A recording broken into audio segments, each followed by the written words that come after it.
ಹುಚ್ಚನ ಹಾಗೆ ತಿರುಗುತ್ತಾ ಇದೆಯಲ್ಲ. ಸತ್ತ ಮೇಲೆ ಯಾರ ಸಂಬಂಧ ನಮಗಿರೋದಿಲ್ಲ, ಸಂಬಂಧ ಏನು ಅಂತ ಗೊತ್ತಿಲ್ಲ, ಎಲ್ಲ ನಮ್ಮವು ಅಂತ ಹೇಳ್ತಾ ಇರ್ತೇವೆ, ಯಾವುದೋ ನಮ್ಮದಲ್ಲ. ಅವಾಗ ಯಾರಿಗೋ ನಮಗೂ ಸಂಬಂಧ ಹೇಳಿ? ಹನುಮಯ್ಯನ ಹೊರತು ಬೇರೆ ಗತಿ ಇಲ್ಲ. ದೇವರಿಗೂ ಜೀವನಿಗೂ ಇಬ್ಬರಿಗೆ ಮಾತ್ರ ಸಂಬಂಧ ಇದೆ. ಅದಕ್ಕೆ ಶಾಸ್ತ್ರ ಹೇಳುತ್ತೆ, ಅವನು ಬಿಂಬ, ನಾನು ಪ್ರತಿಬಿಂಬ. ಅಹಂಕಾರಕ್ಕೆ ಅವಕಾಶವೇ ಇಲ್ಲ. ವೈರ, ಸ್ಮೈರ, ಗರ್ವ ಯಾವುಗಳಿಗೂ ಅವಕಾಶ ಇಲ್ಲದೆ ಇರುವಂತಹ ವ್ಯವಸ್ಥೆ ಇದು. ಹುಚ್ಚನ ಹಾಗೆ ತಿರುಗುತ್ತಾ ಇದೆಯಲ್ಲ. ಸತ್ತ ಮೇಲೆ ಯಾರ ಸಂಬಂಧ ನಮಗಿರೋದಿಲ್ಲ, ಸಂಬಂಧ ಏನು ಅಂತ ಗೊತ್ತಿಲ್ಲ, ಎಲ್ಲ ನಮ್ಮವು ಅಂತ ಹೇಳ್ತಾ ಇರ್ತೇವೆ, ಯಾವುದೋ ನಮ್ಮದಲ್ಲ. ಅವಾಗ ಯಾರಿಗೋ ನಮಗೂ ಸಂಬಂಧ ಹೇಳಿ? ಹನುಮಯ್ಯನ ಹೊರತು ಬೇರೆ ಗತಿ ಇಲ್ಲ. ದೇವರಿಗೂ ಜೀವನಿಗೂ ಇಬ್ಬರಿಗೆ ಮಾತ್ರ ಸಂಬಂಧ ಇದೆ. ಅದಕ್ಕೆ ಶಾಸ್ತ್ರ ಹೇಳುತ್ತೆ, ಅವನು ಬಿಂಬ, ನಾನು ಪ್ರತಿಬಿಂಬ. ಅಹಂಕಾರಕ್ಕೆ ಅವಕಾಶವೇ ಇಲ್ಲ.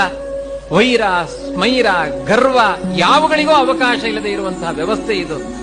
ಹುಚ್ಚನ ಹಾಗೆ ತಿರುಗುತ್ತಾ ಇದೆಯಲ್ಲ. ಸತ್ತ ಮೇಲೆ